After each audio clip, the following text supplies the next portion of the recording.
po ta dëgjoj e zotin Berisha atje manipuloj. Se një politikan merret me momentin.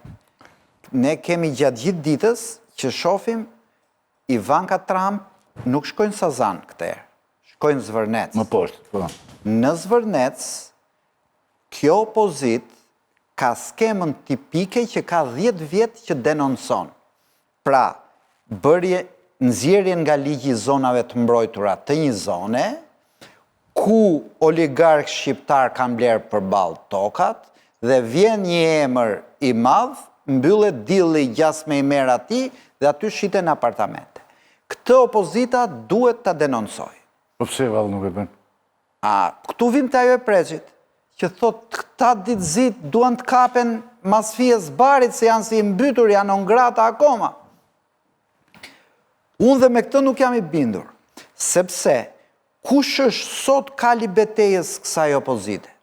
Kali betejës kësaj opozite sot është që ne jemi në pamundësi për të përfaqësuar opozitarizmin në Shqipëri, se këtu shkallmuar demokracia, këtu nuk ka zgjedhje etj.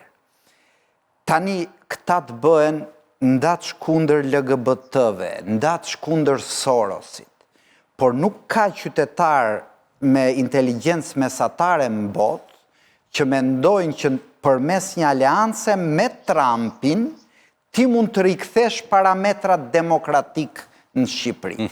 Pra e vetmja gjë më shumë mund të shpresoje me ata demokratë e Sorosit që i quajmë ne sot, që të kishin një lloj skrupujsh për një fasad demokratike, por që Trumpi të dëgjoj nga veshi ose administrata trumpiste që ai vendi i ballkanik atje po lëngon në një autokrat. Berisha flet ndjekësve të vet, nuk është duke i fol, ai po doli dhe me këtë tezë kundër ndjekësve të vet çe ngelet.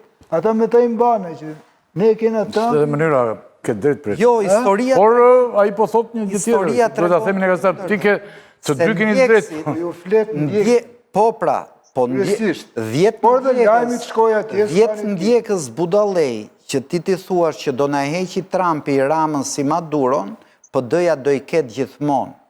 Por ndjekësin cilësor që thot, ore, ti ke 10 vjetë që denonson që Rama bën pazar në zonat mbrojtura, por ama në rastin për Trumpin ti mbyll gojën, ti heq tharmin e opozitarizmit, pra ti nuk ke interesa kombëtare, ti je aktori një loje të vogël dhe njerëzit të ta kuptojnë dhe nuk të ndjekin. Ylli po na pyet për shpjegim. Ky gjykim është i drejtë. Jo, po dhe ti ke të drejtë, po sipas një kendi tjetër. Bushati po thot tani.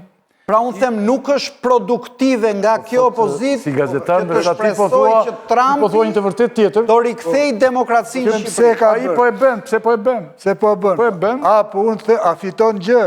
Tash do unë ta kam thënë, s'fiton kur gjë. Po dhe s'ka që bëhet ndoshta i shketit. Po këtë do bëje sepse nuk mund të humbë çdo gjë. Gjinisht se tani kjo edhe për shkakun tim filloi të zërgjumi ty. Jo, kjo ishte edhe ne dashje pa dashje kthehemi te thelbi i asaj që nisëm.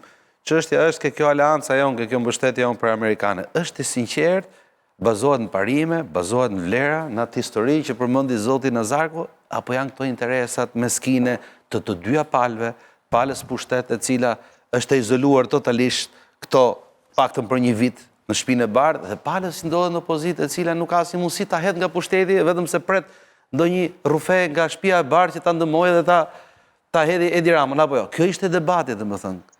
Kjo ishte edhe ideja që filloi në fillim zoti Bushati kur thonte është servilizëm. Është po përmendat fjalën tjetër se ndjen keq disa njerëz, po është shumë më tepër se sa aq për të vërtetës. Tani të kthehemi te kjo pjesë. Por çështja e Sazanit është një çështje në momentin që dikush ka pasaportë amerikane, ne jo detyrimisht duhet të themi që shtëpia e bardhë e Shtetit Bashkuar të Amerikës. Sigurisht që është vajza e presidentit Trump.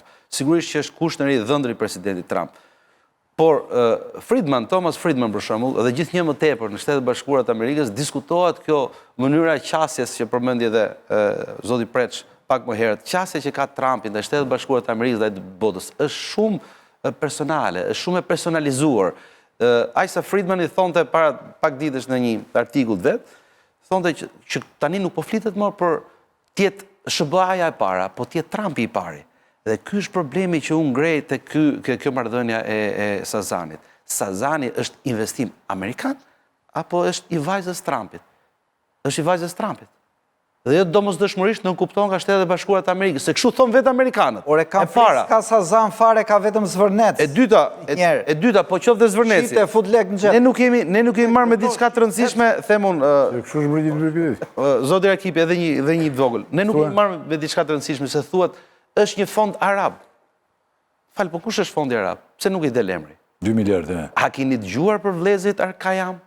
Al-Kayam, keni dëgjuar? Ky është fond. Vëllezërit Al-Kayam, ta them pak se ndoshta kemi edhe të tjerë këtu që na ndjekin dhe do shkruajnë diçka.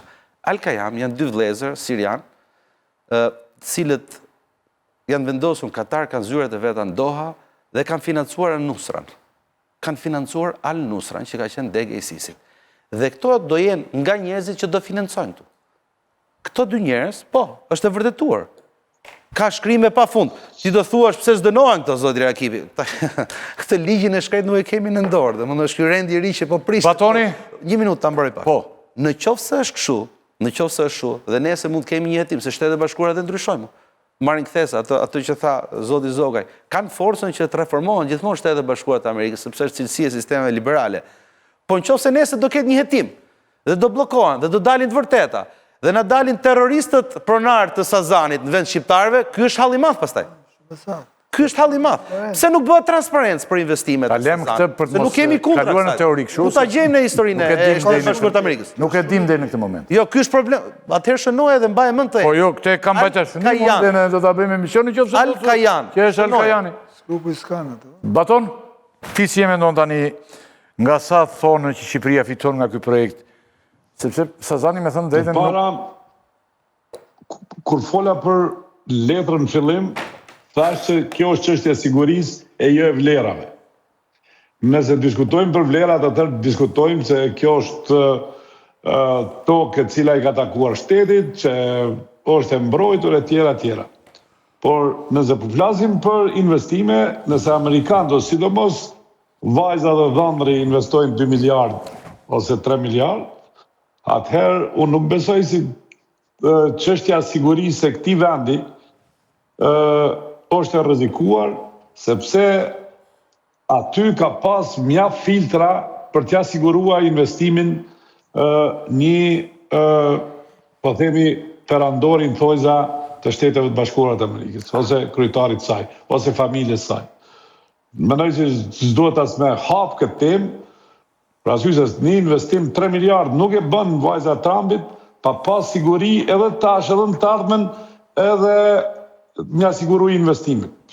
Kjo është abeceda e investimeve amerikane. Se ata janë kujdesshëm që kur investojnë, e mbrojnë edhe i rrinë mrapa. Dhe çdo investimi amerikan ata ta lodhin kryt, kjo do bëhet. Se ambasadat amerikane kryesisht janë për ato investime. Nuk janë për politikat mëdha, siç mendojmë përveç nëse ka një direktivë të posaçme. Dhe ambasadori amerikan, kudo në cilin vend botë, është i detyruar të shkojë edhe ta mbrojë investimin, të shtyjë shtetet që ta bëjnë ato.